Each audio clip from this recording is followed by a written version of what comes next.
Hello, welcome, and thank you for tuning into Channel Voices, the podcast for future channel leaders, where we learn the ins and outs of partner ecosystems through casual conversations with channel professionals from a variety of industries, partner types, and geographies. My name is Maciek, and I'm your host.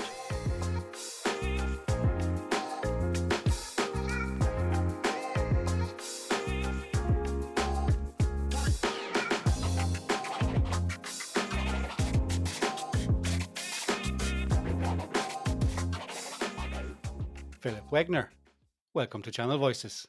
Good to be here. Thanks for having me. Thanks for joining me for this episode. As we typically kick this off, can you please introduce yourself briefly, tell us a little bit about your channel background, and we'll take it from there. Sure. Yeah. So I'm CEO of TechGrid. I also run product, which is chief product officer. But I've been in the IT channel for basically my entire career. I started in telco. If you remember back in the CLEC days, Yeah. when people use that terminology, that's kind of how I got my career started. And then I started a VAR in 2006, and we were doing like large scale networking, schools and hospitals, airports. Back in the day when people were scared of Wi-Fi, and so we were putting in networks in schools, hospitals, airports, and things like that. And I ran that company for 15, 16 years, made it an MSP. And then as I was running that company, I started building software. And that software is what became TechGrid today. And so today I'm just CEO of TechGrid, and we're a software company. Great stuff. So you've ran a partner company, you've partnered with vendors, you brought their products to the market, your additional services, etc. That's great background to have, obviously. But can you tell us what spurred the idea of TechGrid, and maybe you describe it a little bit? What does TechGrid do?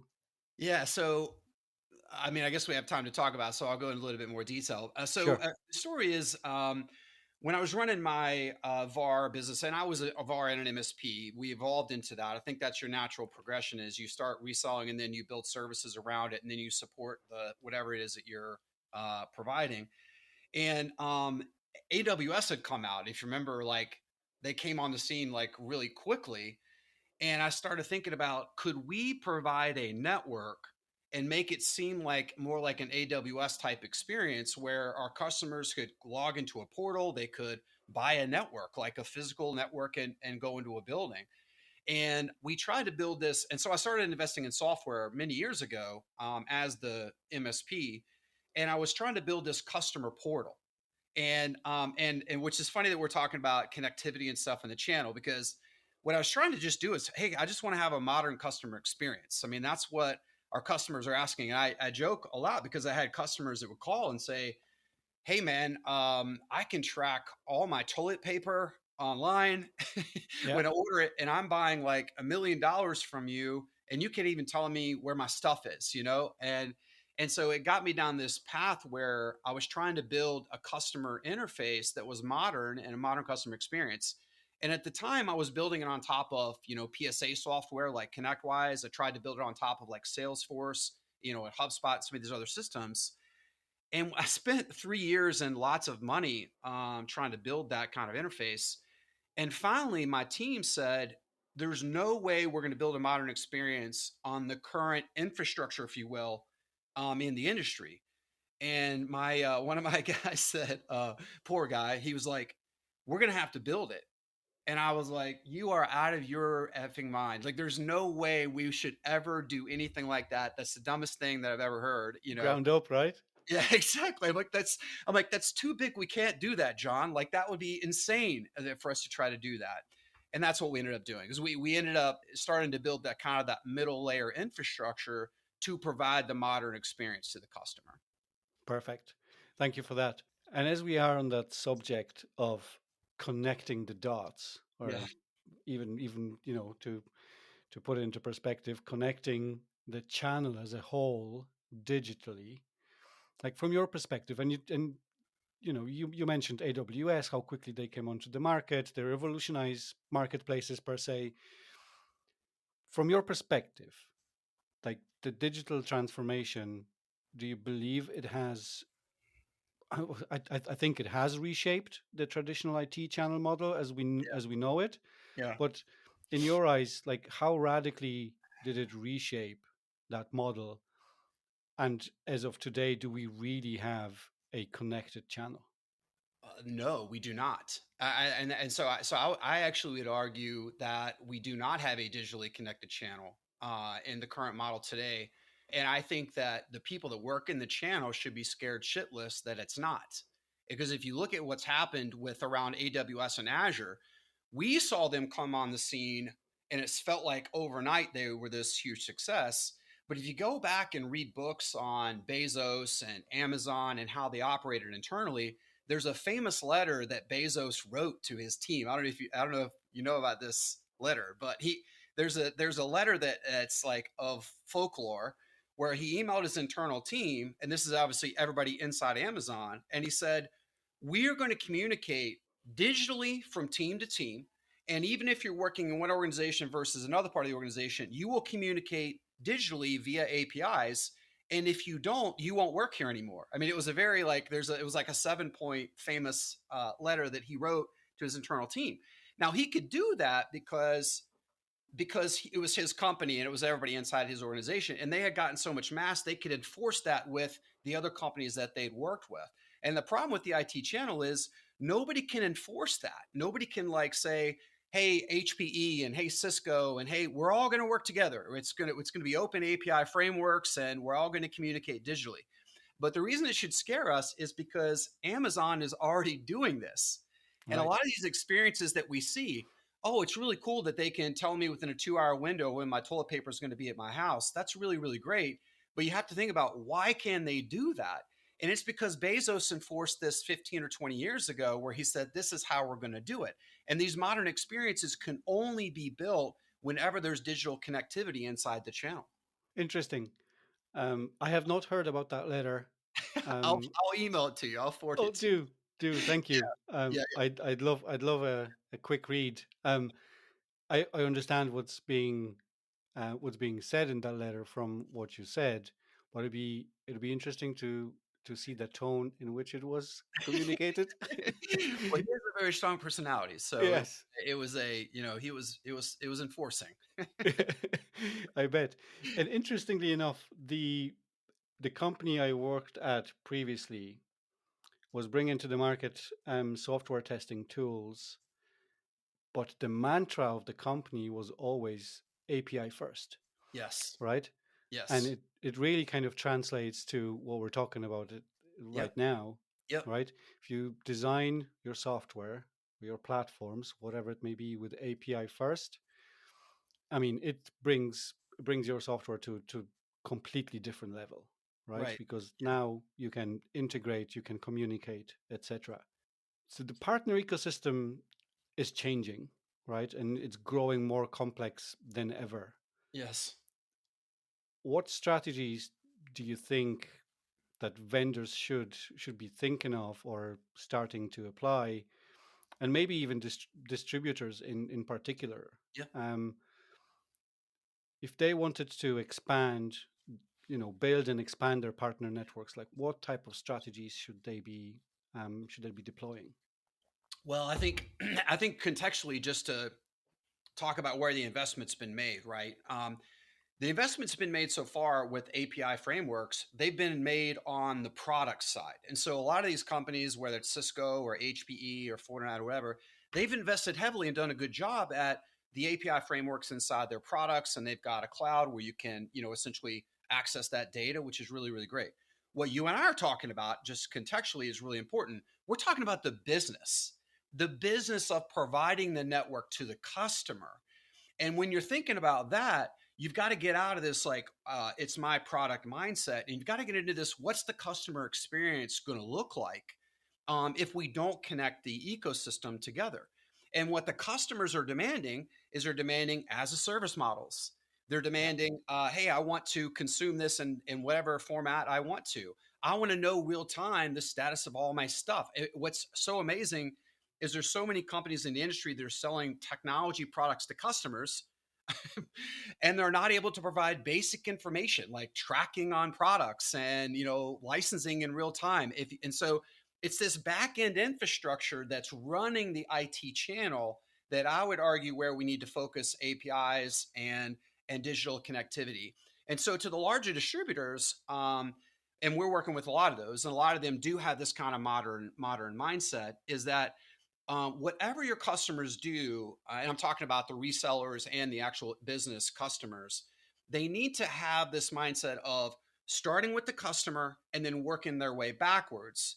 And that entire connectivity between the business customer buying something, the reseller that's selling it to them, and then the partner ecosystem that's supporting the VARs and the MSPs that are selling to the customers, that entire chain needs to be digitally connected. And so I know you and I are speaking that you and I think the same way because I know what you do for a living. Yeah, And we're talking about how do we digitally, like it's things like non-standard pricing.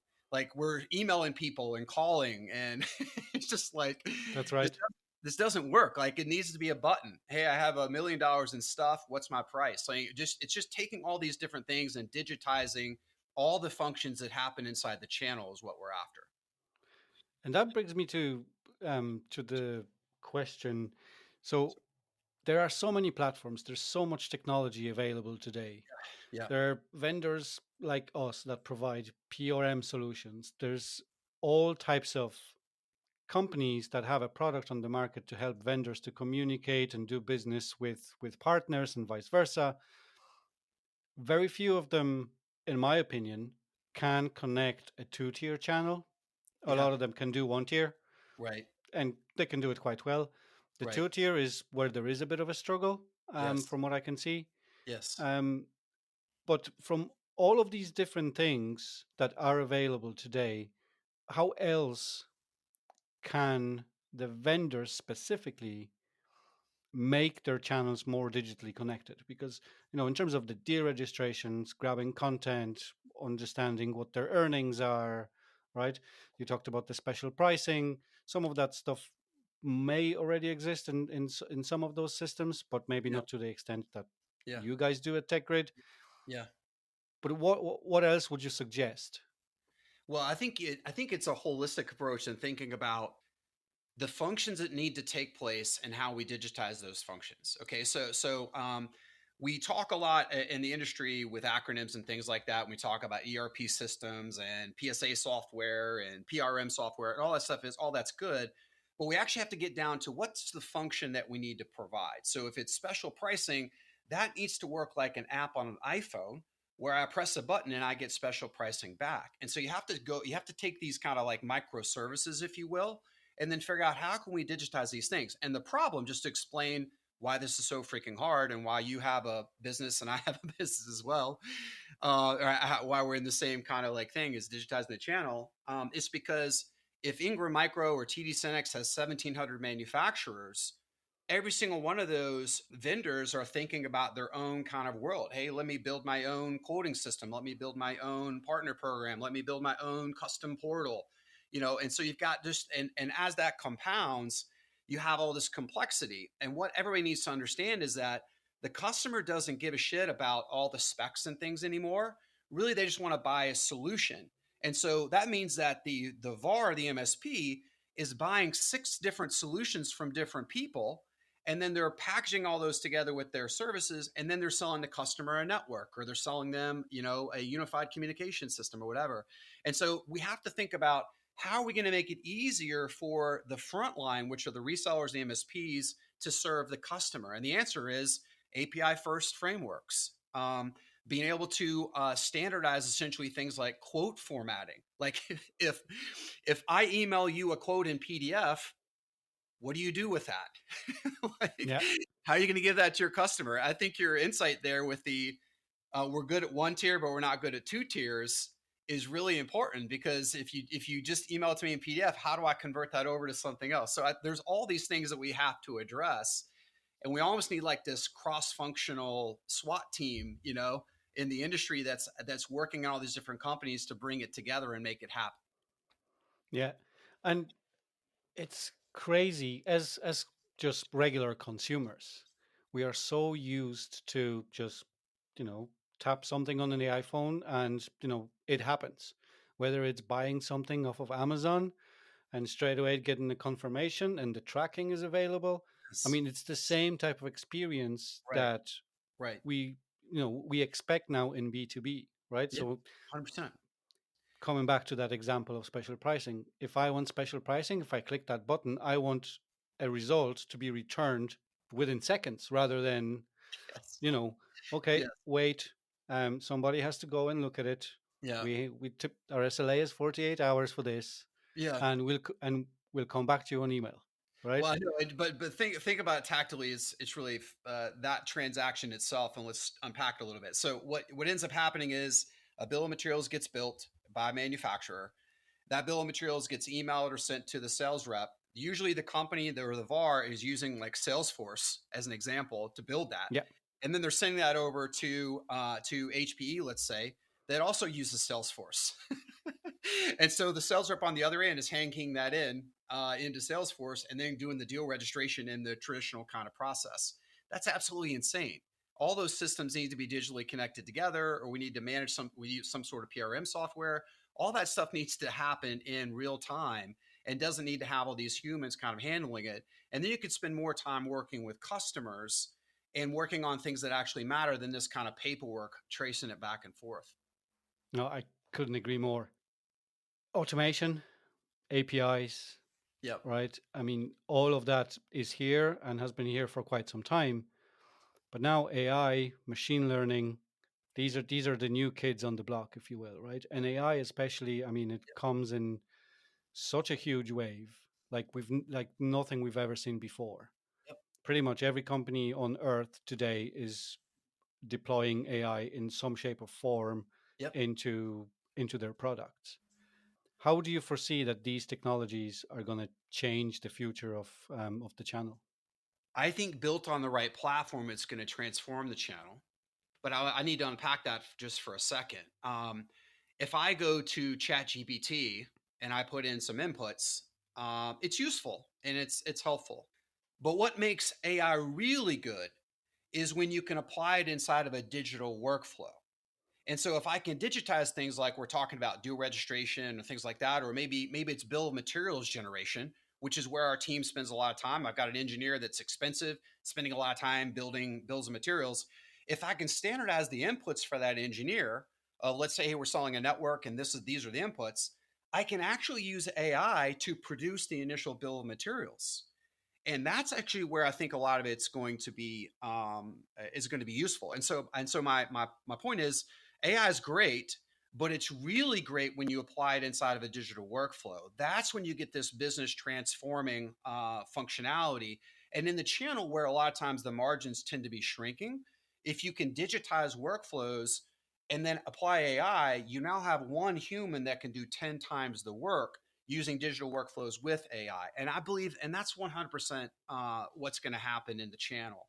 And the companies that are transforming, I believe, are going to be really profitable. And I think the traditional companies that are quoting in spreadsheets and like and a lot of companies still doing this and Word documents and all that. I think they're going to have a tough time in the future.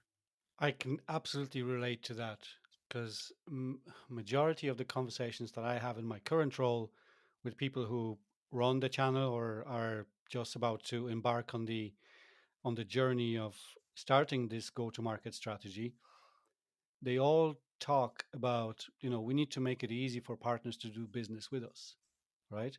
Ease of doing business is pretty much number one because there's customer all the way down to the end user, right? Not just partner, but there's customer satisfaction Right. and there is partner satisfaction, and the ease of doing business also drives that loyalty to a given vendor, right?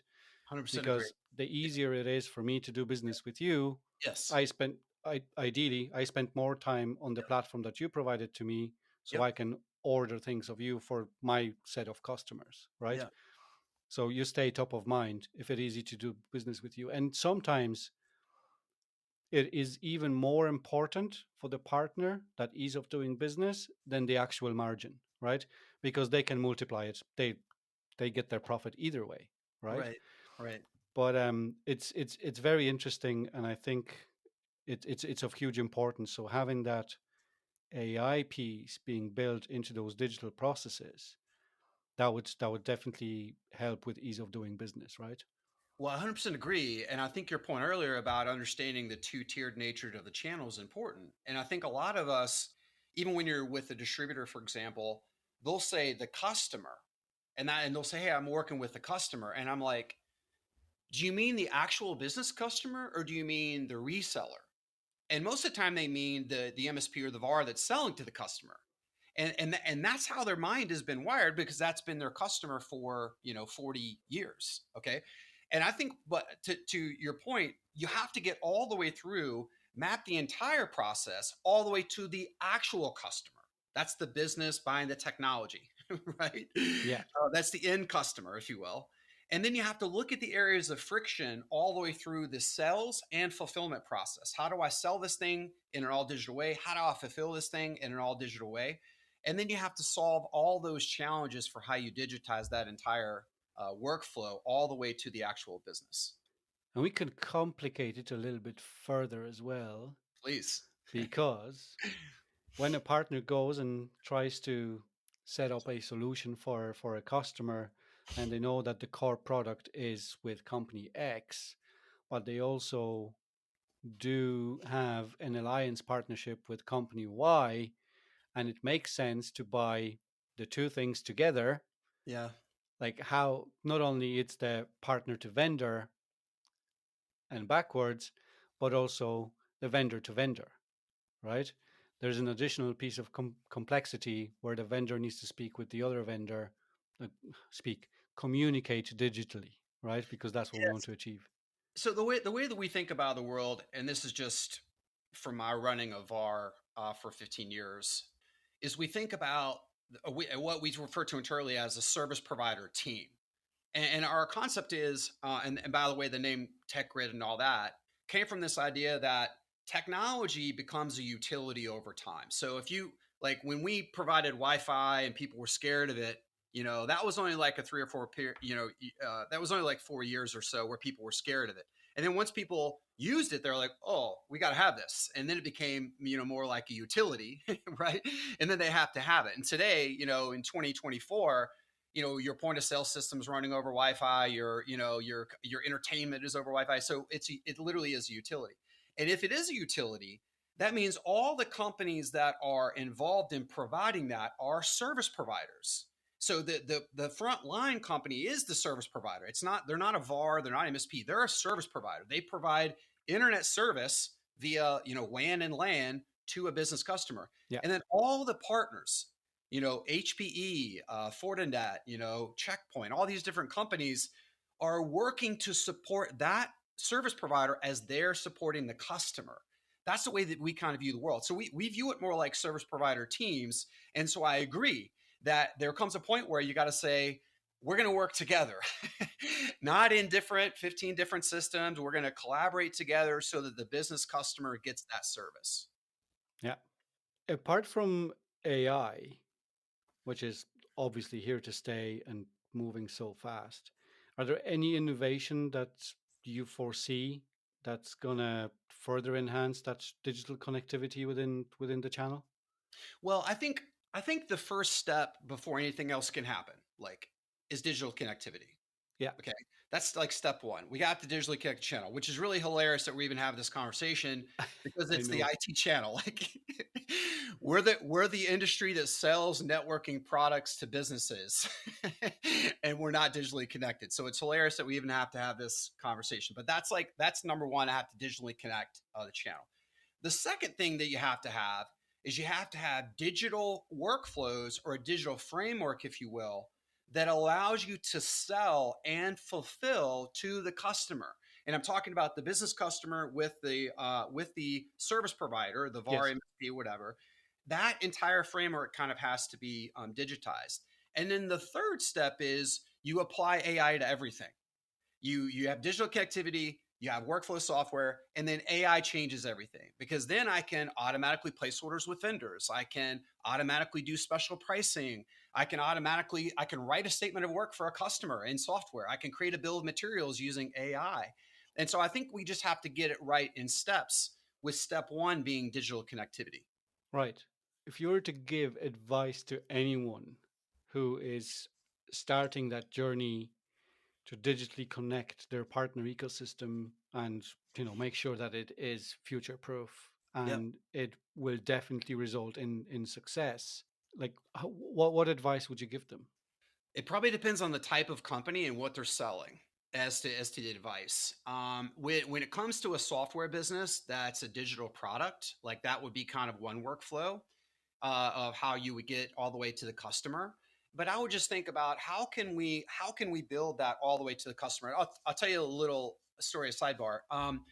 When we first started talking about this digital connectivity internally, I was like, because I thought it was dumb for us to even try to do anything like this.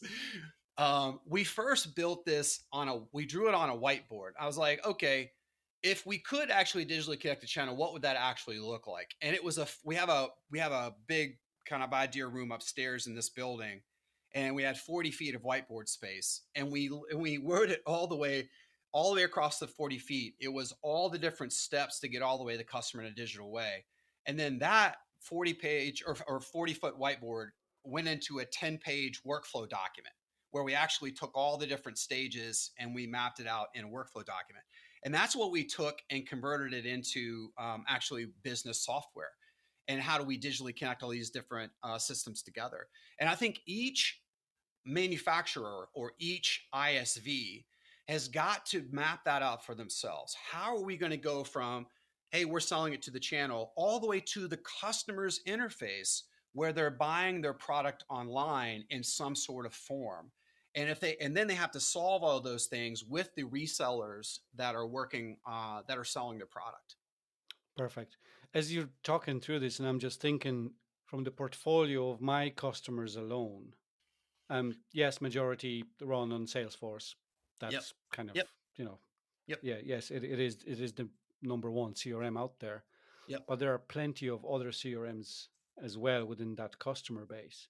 Yep. So when you're talking about designing those processes, regardless whether from vendor, from a distributor perspective, you have to be agnostic in terms of what are you going to be integrating with. I 100% agree. I 100% agree, and I can riff on that for a second. Some of the old software, if you will, and I'm talking about the stuff that was built in the 90s and early 2000s. They were designing all-in-one software. Hey, I'm gonna build everything. So I'm not gonna mention any names because we're recording live. But there's a lot of these software systems out there where they've developed a suite of stuff, and most of the suite is kind of like average, or it sucks in some form or whatever, which is where Salesforce came from, because there was a lot of these older ERP systems that Yeah, didn't have good CRMs, and they took it to the cloud, and and Benioff made a enormous company out of it. And so I think we have to.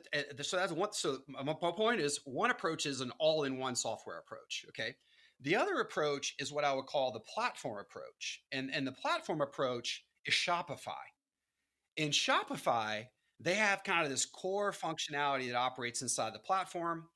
And then they have 10,000 apps in the App Store that you can customize your Shopify experience with. And that is what the industry needs. And so if you look at what is Shopify? Well, they build a commerce kind of framework, and then they built an API first architecture like we've been talking about. And then everything else is best in breed. Hey, I want to use this payment gateway. Hey, I want to use this marketing platform. Hey, I want to plug this into HubSpot. Hey, I want to plug this into Salesforce.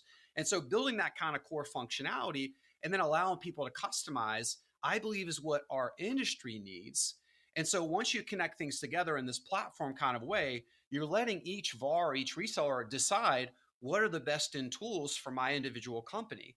And as you probably know already, the average VAR or MSP, they're using like 30 to 40 different tools. yeah, And a lot of times they don't even talk to each other. So they're putting stuff in Salesforce over here, then they're using a different CPQ system, a configure price quote software over here, and they don't even have connectivity between their own internal systems. yeah. It is crazy, but I'm I'm glad that you talked to that point and expanded on it a little bit more, because it is of huge importance. I mean, systems change and they can change overnight. Like with those big ones, obviously they're massive projects if you need Right. to Right. change from one to another, because there's so much data Yeah. in those. But those decisions are being made on at least annual basis, right? As companies deploy certain systems, they continuously reevaluate whether it is the right was it the right decision to deploy this, right? And Yep. is there anything else out in the market? And gone are the days of reach out to me and I'll tell you all about our software. Everyone's doing that online and everyone comes to the table very educated, Right. right? So we can be here all day, I think, and we're We still going to really, have so really much more to talk, Yeah, sure. because Yep. there's plenty to unpack, and Right. very interesting subject that Yep. has a lot of future, and only future will tell us whether Yep. we can actually connect the channel digitally, Right. right? Right. The one question I always ask of every guest on this podcast: what is the one thing you wish you knew before you started your career in channel?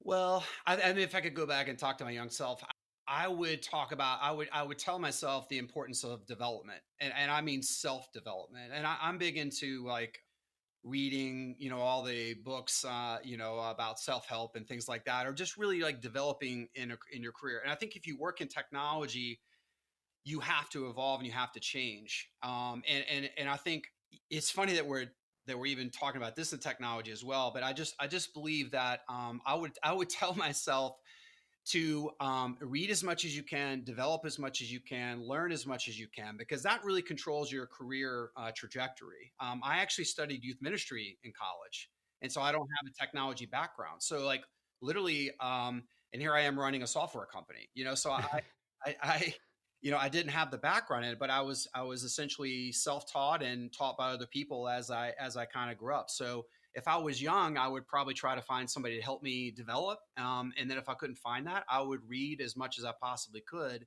And then I would develop myself even faster than I did. Fantastic. Yeah. Thank you very much for sharing that with us. Yeah. And on that note, Philip, thank you so very much for coming onto the show, introducing TechGrid to us, and also speaking from your experience and what you see out in the market in terms of digitally connecting the IT channel. Very valuable insights. Appreciate you coming on. Thank you. You really enjoyed it. Thank you for tuning into this episode of Channel Voices. I hope you enjoyed today's conversation and gained valuable insights. If you found this or any of our episodes helpful, please consider supporting the podcast by visiting channelvoices.com and clicking on Support the Podcast. You can also just visit the link in this episode's description. Your support helps keep these conversations going and allows us to continue bringing you more expert insights from channel professionals around the world. Don't forget to subscribe, rate, and leave a review on your favorite podcast platform. Every bit helps us grow and reach more future channel leaders like you. Thanks again, and we'll catch you in the next episode.